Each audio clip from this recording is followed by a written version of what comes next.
Assalamualaikum warahmatullahi wabarakatuh. Baik, kembali lagi bersama saya untuk membahas resume yang kedua yang berjudul asesmen dalam kurikulum merdeka.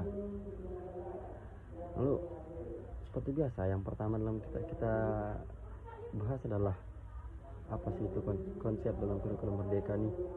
Dalam kurikulum merdeka, penilaian menggunakan istilah asesmen yang diartikan sebagai proses pengumpulan dan pengolahan informasi untuk mengetahui kebutuhan belajar, perkembangan dan pencapaian hasil pelajar peserta didik atau pelajar. Kurikulum merdeka menekankan pentingnya keterpaduan pembelajaran dengan asesmen, terutama asesmen formatif, sebagai suatu siklus belajar. Prinsip-prinsip yang digandengkan dengan prinsip-prinsip asesmen mengindikasikan pentingnya pengembangan strategi pembelajaran sesuai dengan tahap capaian belajar peserta didik atau yang dikenal juga dengan istilah teaching at the right level. Pembelajaran dilakukan dengan memberikan materi pembelajaran yang bervariasi sesuai dengan pemahaman peserta didik. Tujuan dari diferensiasi ini adalah agar setiap anak dapat mencapai tujuan pembelajaran yang diharapkan. Jadi kita ketahui dulu bagaimana pemahaman siswa agar kita bisa memberikan pengajaran yang pas untuk siswa tersebut, bagaimana namanya sendiri kan, teaching at the right level. Dengan demikian, pembelajaran dengan yang berorientasi pada kompetisi membutuhkan asesmen yang bervariasi dan berkala. Adapun ilustrasi siklus perencanaan dan pelaksanaan pembelajaran dan asesmen. Yang pertama adalah pendidik menyusun rencana pelaksanaan pembelajaran. Kedua, pendidik melakukan asesmen di awal pembelajaran untuk menilai kesiapan setiap individu peserta didik untuk mempelajari materi yang telah dirancang. Yang ketiga, berdasarkan hasil asesmen, pendidik memodifikasi rencana yang dibuatnya dan atau penyesuaian untuk sebagian peserta didik yang mungkin kurang bisa gitu, untuk mungkin ada yang beda-beda lah pemahamannya. Yang keempat, melaksanakan pembelajaran dan menggunakan berbagai materi asesmen formatif atau memonitor kemajuan belajar. Lalu yang kelima, melaksanakan asesmen di akhir pembelajaran untuk mengetahui ketercapaian tujuan pembelajaran. Asesmen ini dapat digunakan sebagai asesmen awal pada pembelajaran berikutnya. Lalu apa sih prinsip-prinsip asesmen pembelajaran?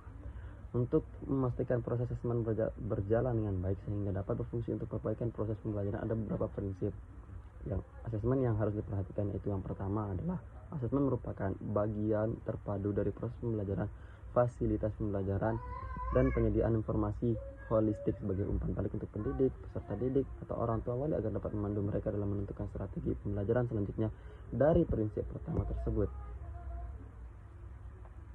Lalu yang kedua adalah asesmen dirancang dan dilakukan sesuai dengan fungsi asesmen tersebut dengan keleluasaan untuk menentukan teknik dan waktu pelaksanaan asesmen agar efektif mencapai tujuan pembelajaran. Dari prinsip pertama ini ada beberapa implikasi yang harus dilakukan oleh guru.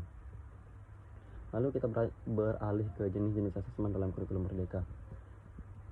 Secara umum asesmen dalam kurikulum merdeka terdiri dari 3 jenis, yaitu diagnostik, formatif, dan sumatif.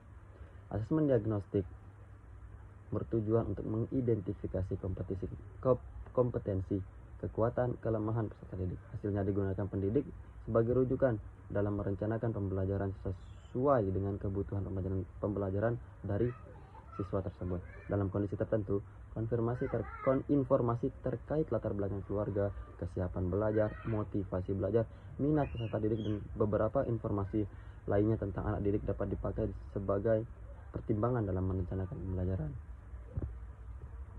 Lalu yang kedua adalah asesmen kognitif.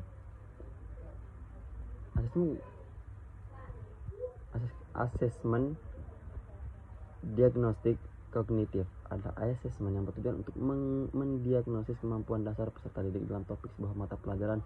Asesmen diagnostik juga bertujuan untuk mengidentifikasi capaian kompetensi peserta didik, menyesuaikan pembelajaran di kelas dengan kompetensi rata-rata peserta didik, dan memberikan kelas remedial atau kelas tambahan kepada peserta didik yang kompetensi ini rata-rata kurang gitu dalam proses belajar ini.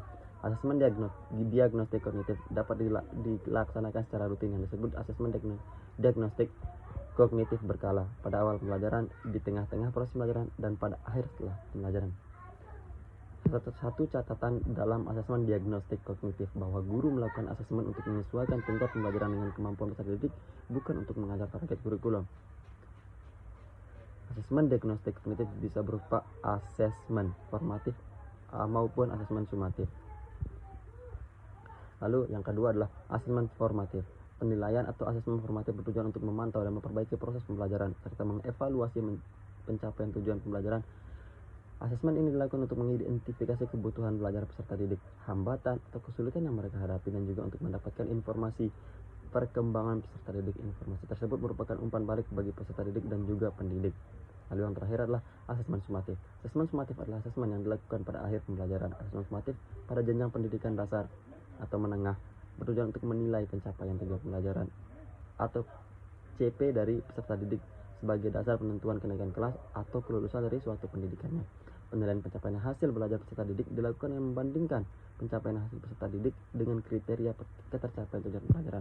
Sementara itu, pada pendidikan anak usia dini, asesmen sumatif digunakan untuk mengetahui capaian perkembangan peserta didik dan bukan untuk sebagai hasil evaluasi untuk menentukan kenaikan kelas atau kelulusan. Asesmen sumatif berbentuk laporan hasil belajar yang berisikan laporan pencapaian pelajaran dan dapat ditambahkan dengan informasi pertumbuhan dan perkembangan anak. Lalu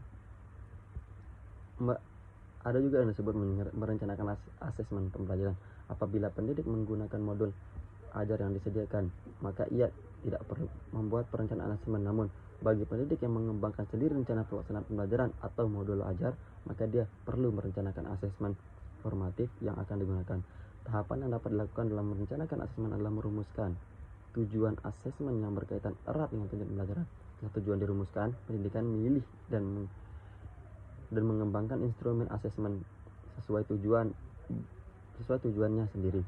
Beberapa hal yang perlu diperhatikan dalam memilih atau mengembangkan instrumen antara lain karakteristik peserta didik, kesesuaian asesmen dengan rencana pembelajaran atau rencana pembelajarannya, dan tujuan asesmen, kemudian pengemudahan penggunaan instrumen untuk memberikan umpan balik kepada peserta dan pendidik. Saya rasa sekian dari saya untuk menyampaikan resume yang kedua ini. Mohon maaf kalau ada salah. Assalamualaikum warahmatullahi wabarakatuh.